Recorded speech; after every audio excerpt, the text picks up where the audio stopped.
you direction and purpose. It gives you warnings. It tells you the conditions of the world. But beyond that, it is you who must navigate the changing waters, the changing conditions, the storms and the hazards therein. The captain must have authority over the crew, or the crew will become chaotic and mutinous. This is the condition of most people. They have no control over their minds and where it goes. They are driven here and driven there by their passions and fears, or the intentions of others. They are preoccupied at all times because they cannot focus their minds properly. They know not the restraint. But on a ship at sea you must have great restraint. You cannot be driven by passions and compulsions and addictions, or the ship will founder and everything will be lost. The captain must be strong and clear and discerning of the environment at all times. The captain must know the condition of the ship at all times, and the condition of the crew at all times. The captain must see the ship has certain basic needs to maintain its structure, its rigging, its sails, everything. All of its provisions. The captain must also provide the crew what it needs, which is stability, certainty, and direction. You as the captain gain your security and direction from the greater authority and from the foundation of your own wisdom, guided by knowledge within you. Everyone has a ship, but most never set sail. They cannot even leave the harbor.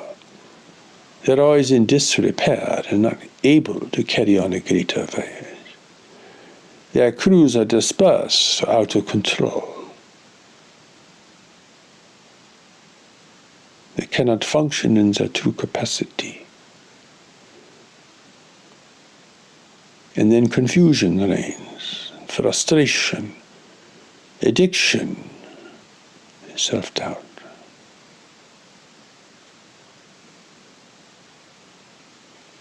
The world is a hazardous place for a small sailing ship, and the comforts and security of the harbor can no longer be with you once you set out. You cannot run on shore for every little thing you need. You cannot rely upon everyone else. You must know what you need, and you must govern what you have. This is what it means to be a person in the world living a greater purpose. Your life cannot be in disorder. Your obligations cannot be set out to people who have no direction. Your obligations must be in alignment with what you are really doing here. And you must have the freedom to follow what is necessary for you. Otherwise, you cannot be the captain of your ship. It will be governed by others. It will be owned by the corporation or the harbor master. You'll be chained to the docks forever, unable to set out. You'll be lost and beached on shore. It will be a miserable condition for you.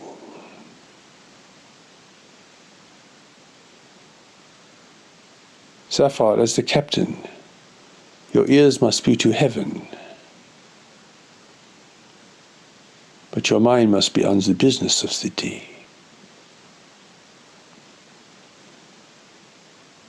You must be spiritual and practical all at once.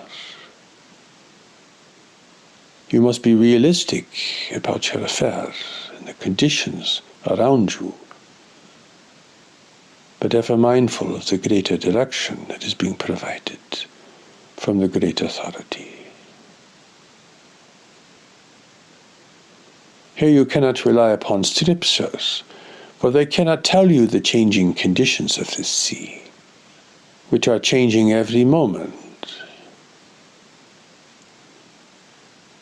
They can map the world, perhaps, but it takes greater skill and wisdom in the moment to navigate all that. This is why God has given you knowledge to guide you, for you cannot guide yourself effectively. And you must become the captain of your ship, or you will never be able to set out on your greater mission here. You must have authority and control over your mind, directing it, restraining it, holding it back when necessary, providing for it in its basic needs, appreciating it, but always maintaining your greater authority over it. What a great challenge this is. This is lifelong learning right here. At present, you are so weak in this regard that you have no notion of what it means to really be in charge of yourself in a way that is effective and compassionate, in a way that allows you to respond to the power of knowledge and to the meaning of your relationships. God has given you a greater mission, but you must chart the course.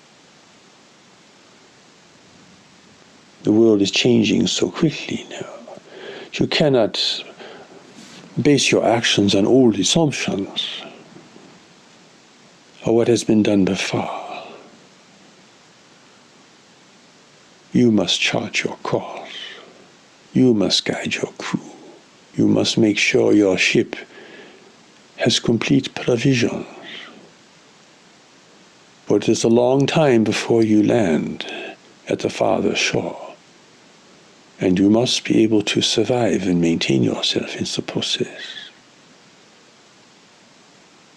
Though you live on land, most likely, and are surrounded by people and infrastructure, your nation, your culture, and everything that you are accustomed to, you are still setting out on a greater course that will require you to chart your way and restrain yourself from giving your life away to people and situations that have no promise for you.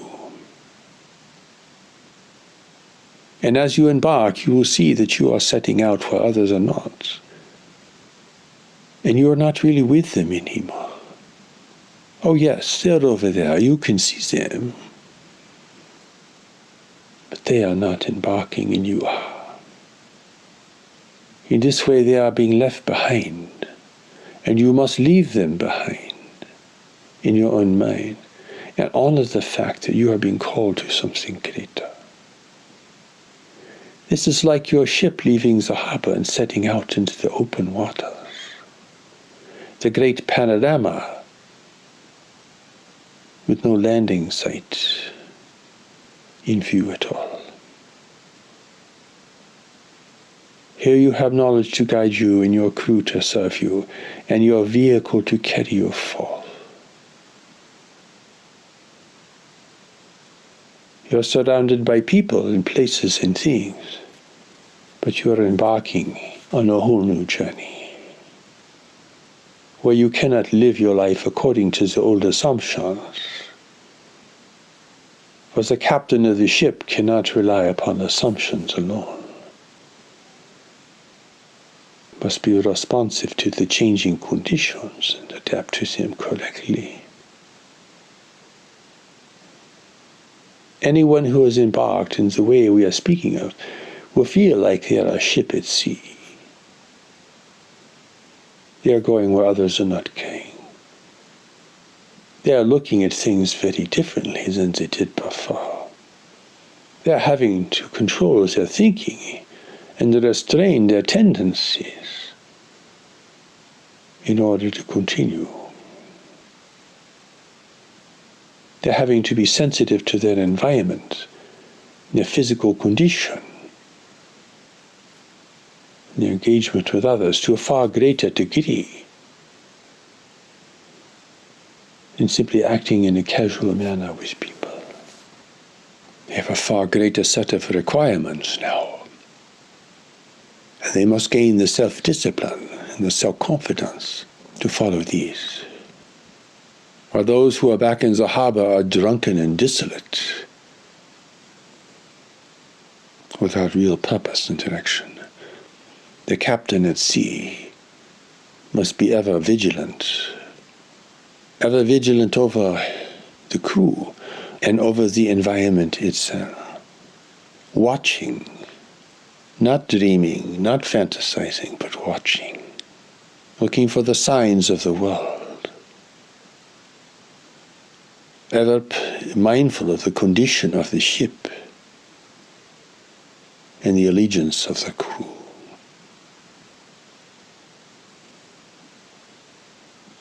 To sail, you must be prepared.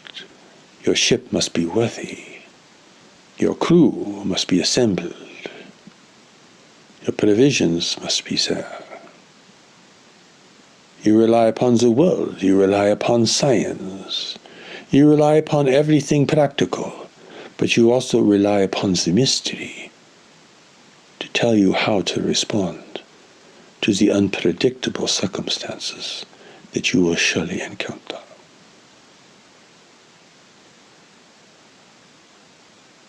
You work now for a greater authority that has given you this ship, has given you this journey, that has given you this greater destiny, that has taken you away from the shore.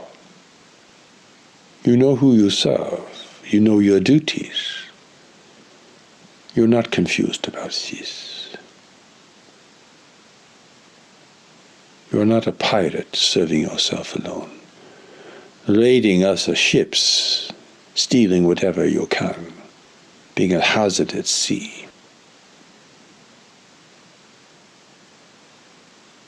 God has sent you into the world to carry out specific things, and has given you knowledge to give you the clarity of what must be done, and the power to do these things. The power to override your ambivalence, your weakness, and the persuasions of others. Live for yourself alone, and you will know none of these things. You will be stuck on shore going from tavern to tavern, a lost and unhappy soul, unwilling and unable to fulfill your greater destiny, seeking pleasure where you can, but never at peace with yourself.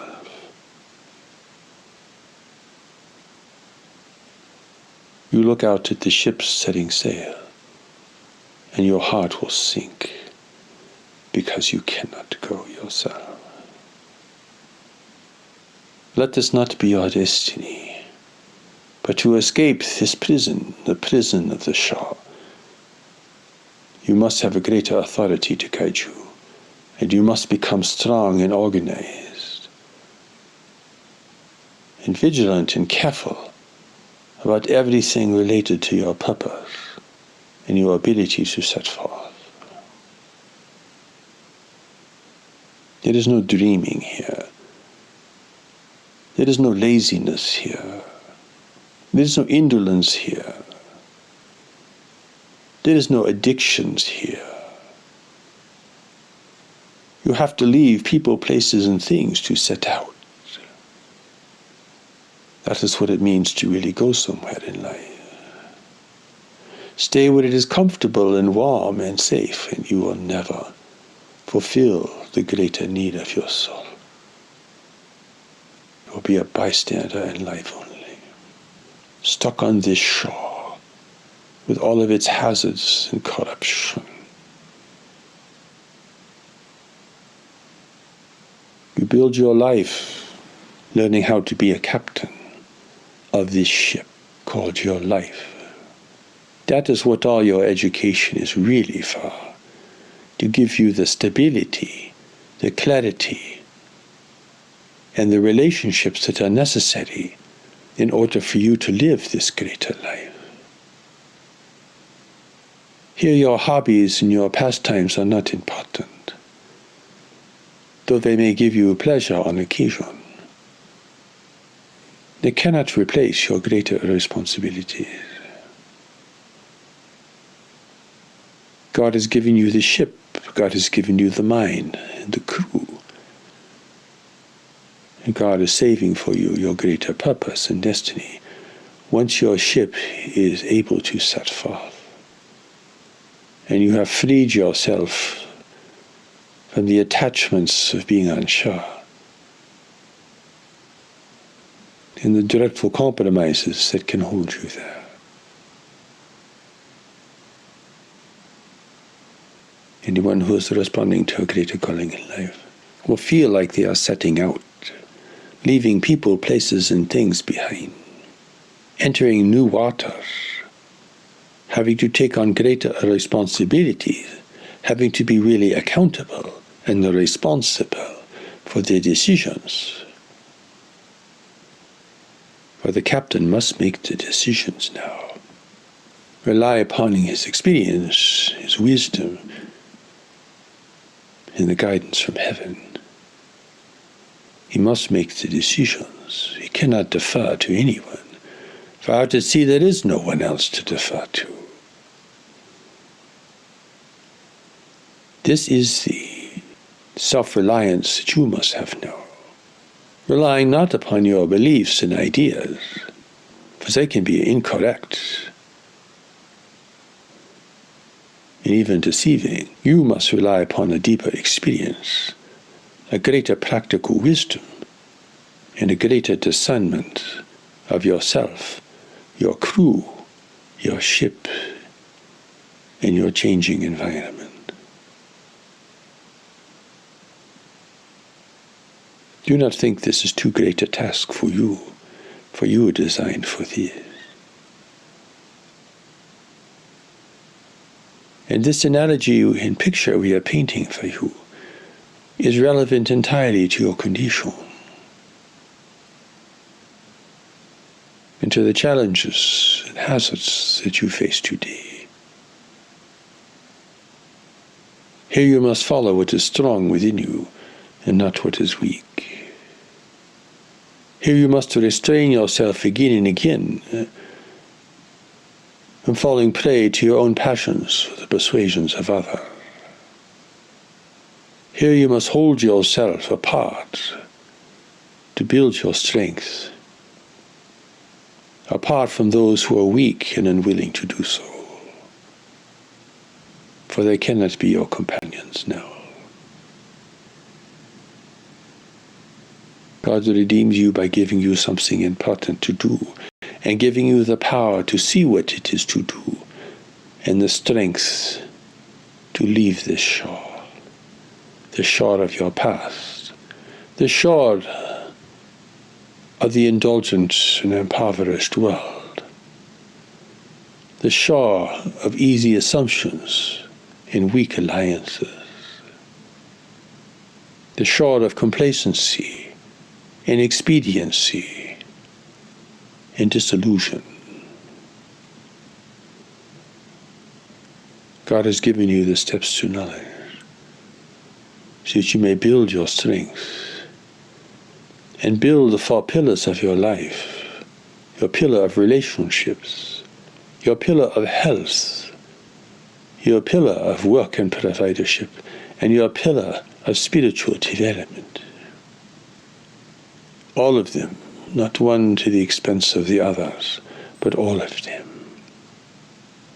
For to be the captain of your ship, to have this freedom, to have this journey, to have this fulfillment, you must have this greater responsibility and preparation. There is no other way. But your ship will not travel alone, for you are meant to be united with certain others. So you do not travel the great seas as one vessel alone, but as a small armada, you see, a convoy. You travel together, but you all must be capable to do this. For now, you are accountable to others on your journey. Your failure will impact their success and even their survival. Here you are given power, but also greater responsibility. Here you are given commitment to others, but also great relationships. Here your ship unites with others to take a greater journey. Here you unite with certain people to carry on a greater task, to meet a greater need. This is what takes you off the shore. For from this point onward, you can visit the shore, but you cannot live there. You can serve the shore, but you cannot become its permanent and enclosed resident. This is the greater meaning of our words that we share with you today.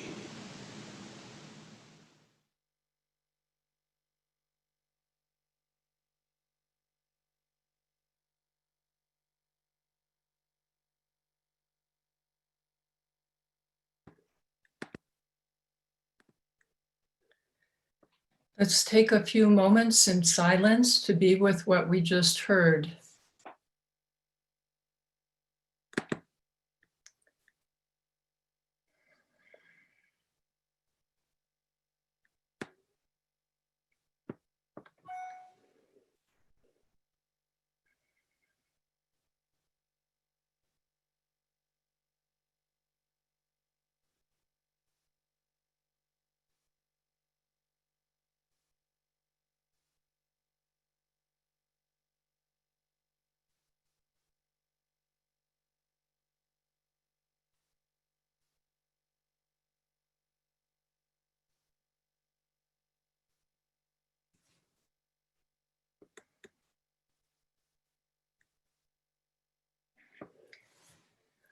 Now I would like to introduce Marshall Vian Summers, who will speak about the revelation we just heard, the ship.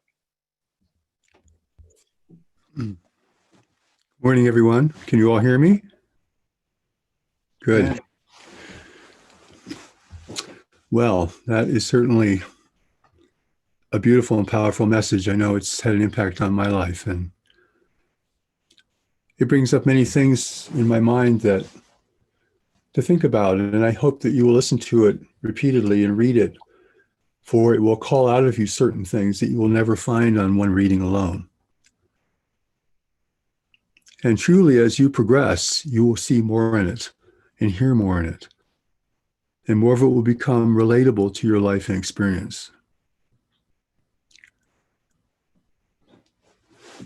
Truly, if we were all sent here to play a part in something important, something the world did not create, something that the world may not even value, then a setting out has to happen within the context of your own experience and circumstances. Perhaps that has already happened and you are setting out and have set out. Perhaps you're just beginning to set out. Perhaps you're just beginning to think about setting out. Wherever you are in this, it is still the same process. We each have our own journey to make, but the process is the same. The appearance of that process will be unique to us and our circumstances, but the process is the same. That is why heaven did not give steps to knowledge a different version for each person, because this is the training for every person who can respond. And if they can't respond, either they're not ready for it or they have some other pathway to follow. So there's diversity at that level. If God created all the great religions of the world, which have all been changed by man, then obviously there's a diversity of paths to follow. For not everyone is going to follow the same teaching, teacher, or pathway. People seem to be very confused about this, but from a higher standpoint, it's quite evident.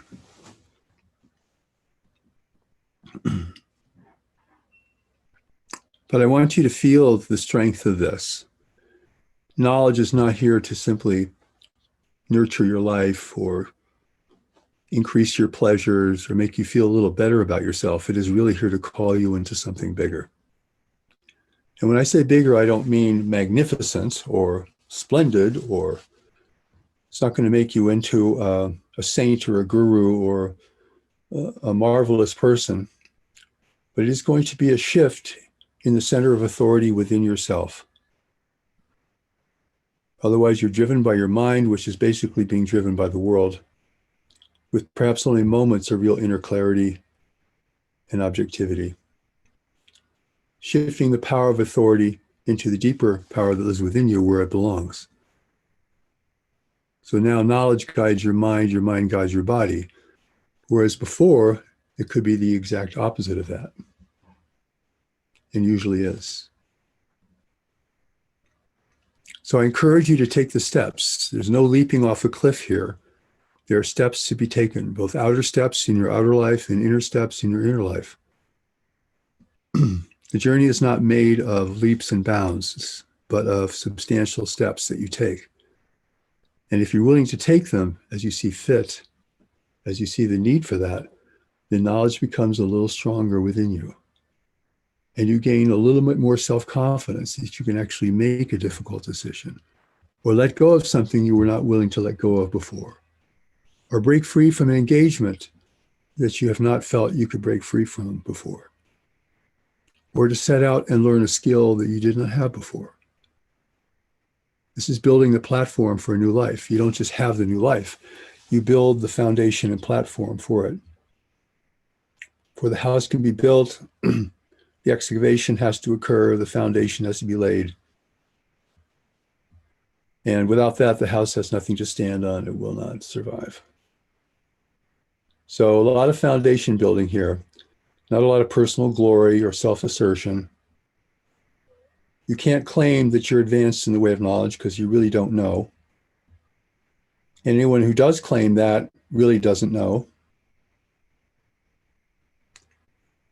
Reminds me of the adage from the Tao Te Ching that he who speaks does not know, he who knows does not speak. It was irrelevant to matters of this deeper nature. So I encourage you to allow yourself to respond. I think a first response is important, but is not conclusive.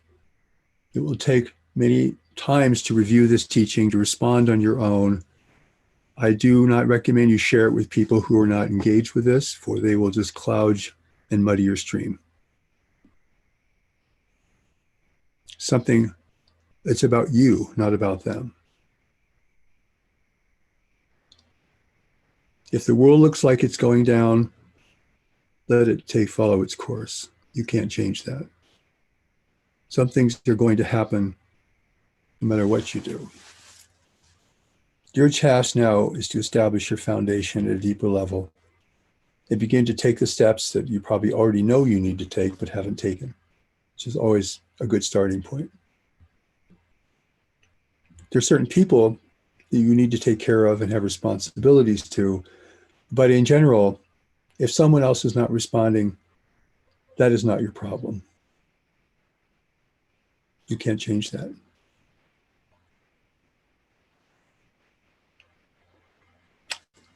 You can fix up a house, but you cannot fix up a person. Everyone has to get themselves up the mountain on their own power with the encouragement of others, but no one gets dragged up this mountain.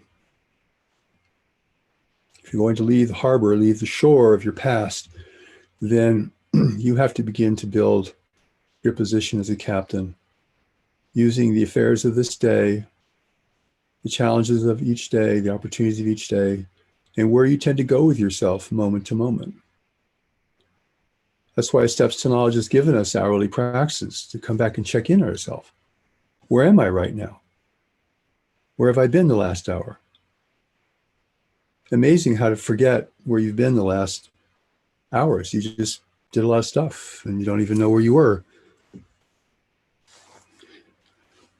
It's everyone's common experience. So this is about becoming present to your own experience, not trying to be someone special or be magnificent or be spiritual, or win approval or validate what happened before, because you really can't do that. It's taking a very different position with yourself and with others and with how you engage with the world every time you step out the door. With your eyes open, like captain at sea, every time you step out the door, you need to be really present. Take off your headphones, stop listening to the radio when you drive a car, be really present.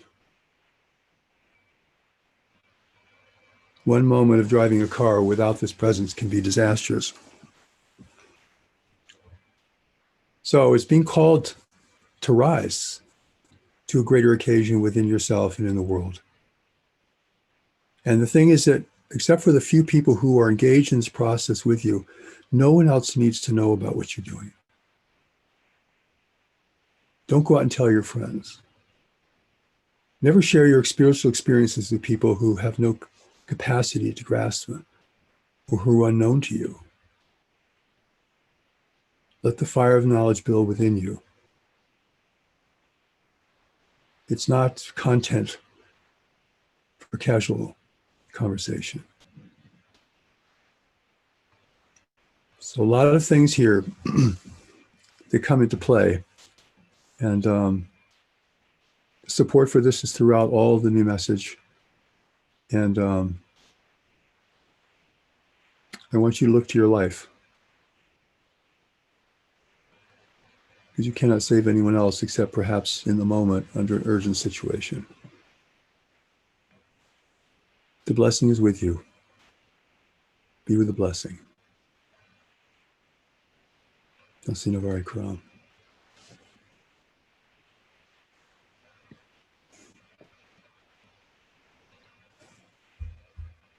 So let's take a few moments of silence to be with Marshall's wisdom.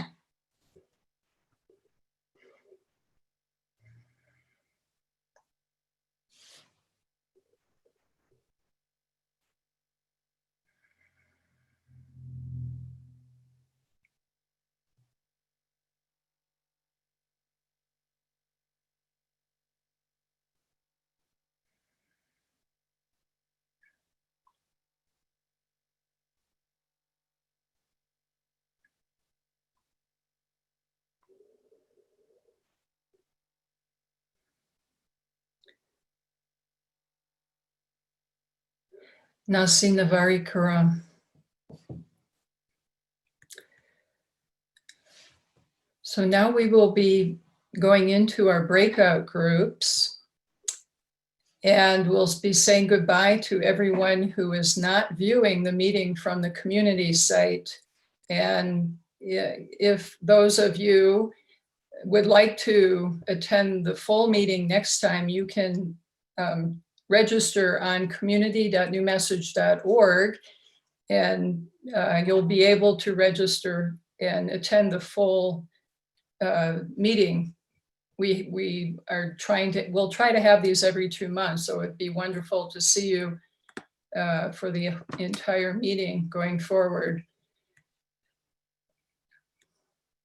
So in a few moments here,